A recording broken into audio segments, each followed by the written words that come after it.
undisclosed location somewhere in the northern hemisphere, waiting out the alien apocalypse.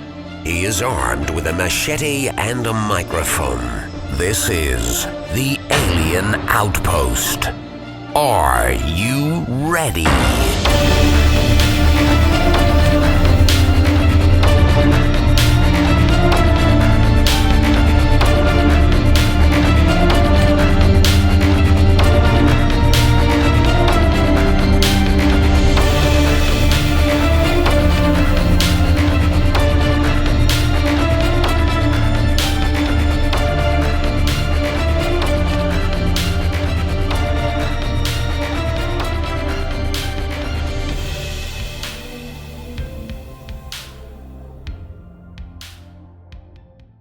All right, Nancy Tremaine, I appreciate you taking your time today, and this is really fascinating. I'm going to try to pick your brain as much as I can within the next 30 minutes or so.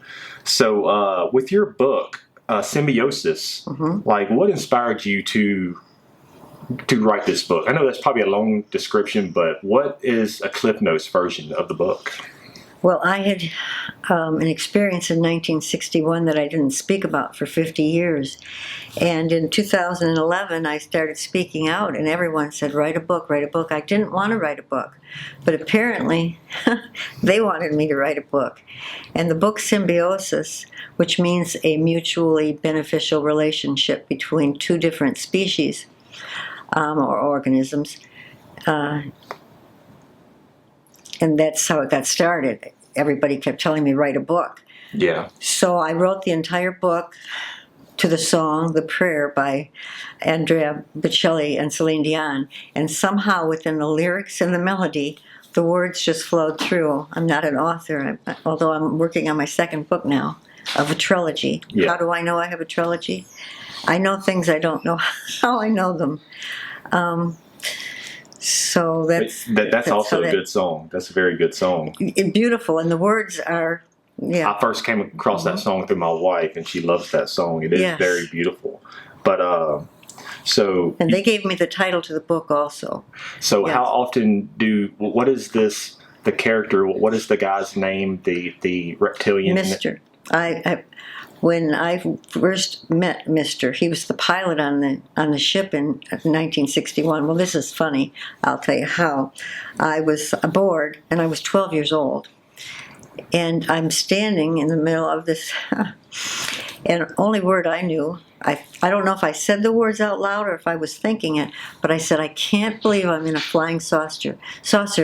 And the pilot, who looked human, like anybody's father, I wasn't afraid of him at all, he said, it's a ship. And I walked over to him, 12 years old, hands on hip, and I said, Mister, this can't be a ship. Because a ship is what Captain Hook was on, and a ship goes in the water.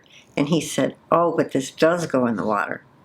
So that's his name, and it's not M-I-S-T-E-R, it's M-R period with respect. And I still call him Mister, and I still receive messages and information from him. And you also share of how, despite your age and things that have gone on in your life, you're able to still get pregnant. Yes. And so go into that just a little bit. I have no problem going into it. It makes people uncomfortable sometimes. I was 62, and I was dating somebody that I would never have normally dated because intellectually we weren't compatible. He's a 6'6" prison guard, but the sexual chemistry was the most intense. I can't even explain it. It was unbelievable. Mm-hmm. And we were having sex. I don't know how I held off to the third date, but I did. And I said, and this would be a turnoff to any man, I said, I'm pregnant and it's a boy. And I was. And I was to understand that Drax, my son, my hybrid son, is a combination of me, Mr., and I call him Sid. That's not his name. Sid is an acronym for someone I dated. And I was pregnant for about 9 weeks, and they removed him. And what's ironic is I'm going to be speaking on April 15th.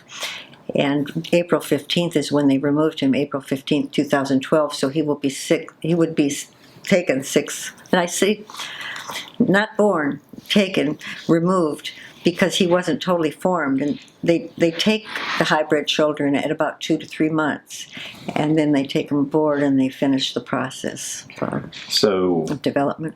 So what all does the procedures and process kind of, I guess, imply? Like, what exactly are they doing? Well, when I was 12, they did a laparoscopy on me, which is a needle in the navel. And they told me that they wanted to see inside. And the reason they used the words see inside is because I was 12. I would never have understood that they were harvesting eggs. And they're creating groups of hybrids for the new Earth. And my son Drax is what they call a thinker, a judge of sorts, as every society needs judges. And those are the words that they gave me, Mr. gave me. Drax is exactly as he is meant to be. He is a gentle and loving being. He is a thinker, a judge of sorts. How often do you communicate with Mr.? Oh. Roughly. Well, there are periods where it's... In 2012 and 13, it was a continual thing. And when I get messages, I just got a message a couple months ago, and I can tell if they're from Mr. or the collective mind. So I receive messages via either way. So is it like a intuitive...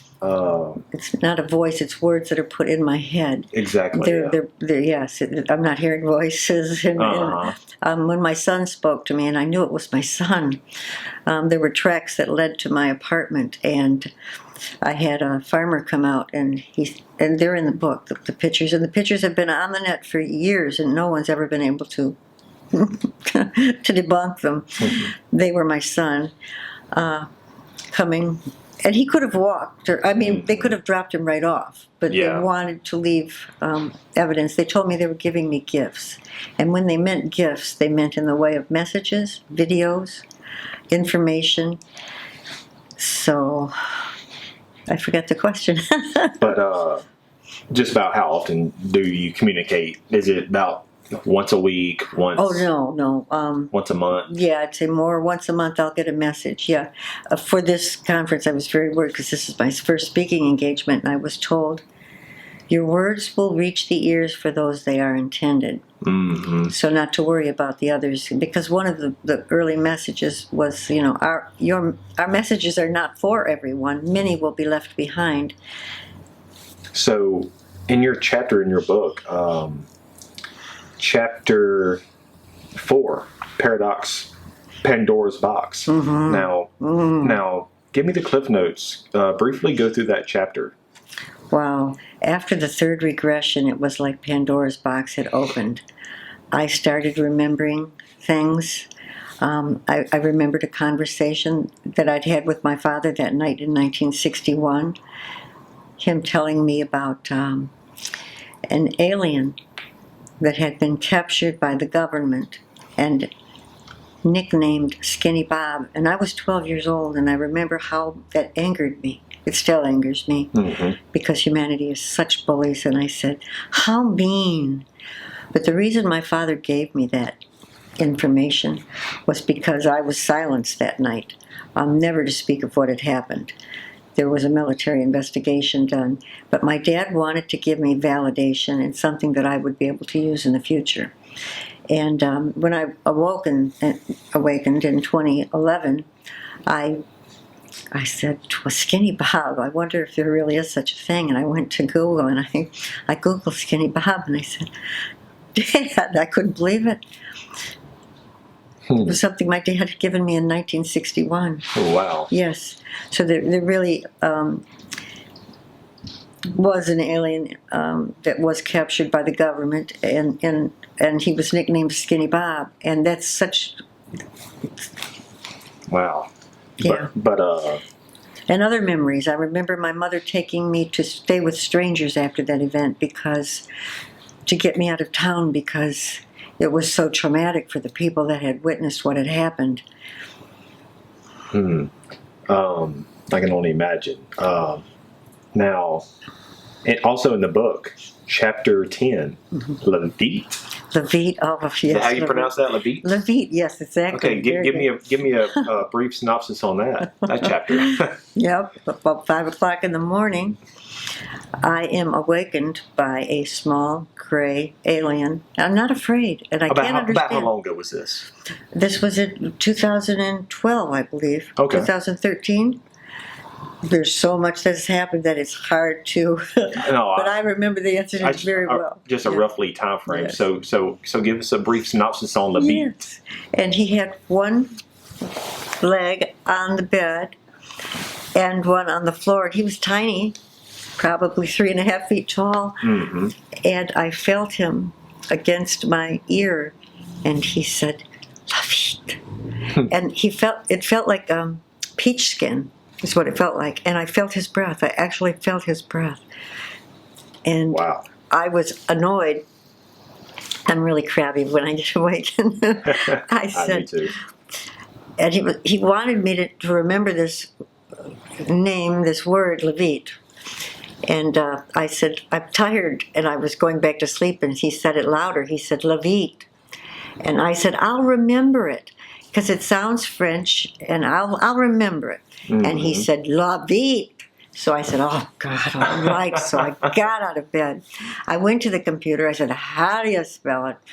Laveet. Up pops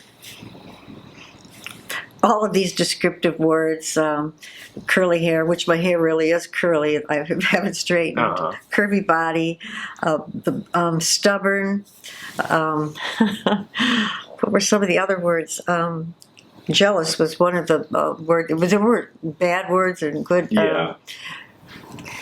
Yeah. Lively and fun also. Yes, yeah. Lively and fun. And independent and strong. And what he was doing, and I didn't realize why I was given the message at 5 o'clock in the morning. When I got up that day later on, like 11 o'clock when I normally get up, I turned on the computer, and an interview I had done with the Novi Michigan News, was on the internet.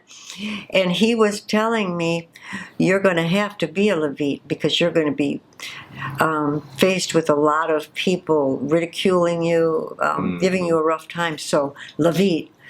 So, it's my word now. When I'm a bitch, I'm Leviting. So, have you had any communication or been given any intel from Mr. or anybody else of what the future is going to be like, or what the future, either for yourself or for humanity? Like, what is the crossroads that we are going to be coming towards, either soon or in the not too distant future? Well, I could give you two things on that. What they do is they put images in my head, like the old slide projectors. Mm-hmm. We used to put the little square slides in, and they take them out. And they will not stop doing it until I draw it. And those are the drawings in my book. And they put this image in my head, a beautiful image. And I am standing amid ships and orbs, and of every shape, size, and color. And the feeling that I have is gratitude. And I'm almost crying because I'm so grateful. And I'm overwhelmed with this feeling of love, and like they've come to get me. Mm-hmm. And I sent that illustration and information about my son Drax to a researcher and author of Dragon in the Sky, who actually worked with J. Allen Hynek for a short period of time. And she got back to me that day, and she said, that's a universal vision. Many have seen it, and it will happen. And it is so wonderful that your son, your hybrid son, will be a wise judge, as we certainly need one. Now, why are they? Because not just your son, but others also, or a lot of researchers are saying that there are many hybrids walking among us, kind of, and you state the new Earth. Yeah. So I guess you can say that, what is the purpose for creating the hybrid people, hybrid kids?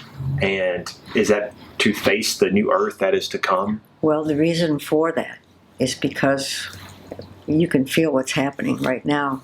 Everybody feels it. Tense. And Dr. Sarah Conrath from the University of Michigan did a study of over 14,000 students over a 20-year period to find that empathy, students of today have 40%, I'm going to repeat that because it's alarming, 40% less empathy than their counterparts of 20 years ago. Well, the species cannot survive without empathy. We can't continue on this course. If we're at 40% less empathy, and you see everybody's got their heads buried in the computers and they're playing games where they're killing people all day long, this is what we've come down to. And you see the rulers of the country, you know, I'm going to name Trump. I mean, you just see the people, and it's terrifying. You know, everybody's got their finger ready, and they're not going to let that happen, so don't worry about it, because this isn't our planet. It's never been our planet, and I hate when we say that it is and treat it the way that we do. This planet belongs to everyone, and they're not going to let us Ruin this planet, destroy this planet. Destroy this planet, yes, because... Are you optimistic for the future of humanity? Yes. Yes. Not for the ones that are going to be left behind, but yes, the ones that are awakened, like you, like everyone at the conference. The people with open minds, you can feel it. You know something's happening. Those are the people I'm optimistic for, because the answer is so simple. It's just one word. It's love. Mm-hmm. And this is what they're trying to tell everyone. Love, unity, oneness. It's so simple. And so what will happen for the ones that do get left behind? Okay, it's not like they're going to die. Yes. They're just going to be left in their own dense... well, they'll probably kill each other off, because they'll be the ones without empathy. Yeah. And as it wanes, you know... Now this new Earth, is it really just a paradigm shift? Or is it more like we will go through this, maybe this interdimensional matrix or something, and we're going to be a higher vibrational species and live in maybe another dimension other than this 3D plane of dimension that we live in now? I think you answered it probably better than I could, because I really don't know. But yes, but that sounds very plausible. Yes, mm-hmm. Because a lot of researchers, not a lot, but few researchers talk about the same thing exactly what you talk about. Mm-hmm. And so, what are some other things that, going back to Mr. the Reptilian? Oh, I can tell you one. Give us one. Okay. This is one of my favorite times being aboard with Mr. And this was in 2015. And I don't see Mr. in reptilian form. The only time I ever saw him in reptilian form was when I was 3 years old. And he knew I didn't like it, because he read my mind. I was thinking, icky, icky. I had manners. Even at 3 years old, I knew not to say, because it bothered me to watch his scales as they moved from the foundation. But I was aboard ship with him, and he had taken me aboard ship, and I felt honored. And we were in a lower level of the ship. And as we walked down a ramp, Mr. was in light knowledge energy form. His size, he's about 8 feet tall, and in his body size, and just like a white light knowledge energy. And as we walked down the ramp, the whole bottom of the ship was computer from floor to ceiling, computers, and they were all sectioned off, and at each computer was a different angelic being, but I understood them to all be different species. And the one that greeted us had the biggest smile I've ever seen in my life. He was all teeth, like he was expecting us. And I yanked up on Mr., who was just energy, and I said, "They all have wings. What are they, angels?" And he said, "Ask them." So I looked at the smiling being, and he, of course, knew what I'd said. And he said, "We are benevolent beings. We are here to help save the planet." if that makes us angels, then we are. But the love in that room was nothing that you've ever felt here on this planet, I can assure you of that. It was the deepest love I've ever felt. I never wanted to leave that room, because to see all of these men, and they were all men, working together in harmony, all different races, species, for the love of this planet, for us, that we treat so terribly. It was beautiful. So, kind of to round things off for this time, and I would like to have a much longer interview with you, through podcast or on Skype in the future. And how would you like to, I guess, leave off? Like, how do you leave off in your book? What kind of message would you give either humanity or the people that are I'm watching reaching this? out to people to lose the fear. Please lose the fear. Open your minds. And for those of you that are holding this inside, I have a woman, she's been married for 30 years and hasn't told her husband. And I said, "Are you happily married?" And she said, "Yes." I said, "No, you're not. Because if you were happily married, you would be sharing." It is in the sharing that we heal. This is how we heal. So I'm begging people to come forward, to share their stories, so that we can become a collective force. Yes, exactly. And thank you very much for spending your time this Thank time. you. And very, very informative and very, very great information that you're sharing to me and the world. So thank you very much. Thank you. Yeah, it almost got me crying when I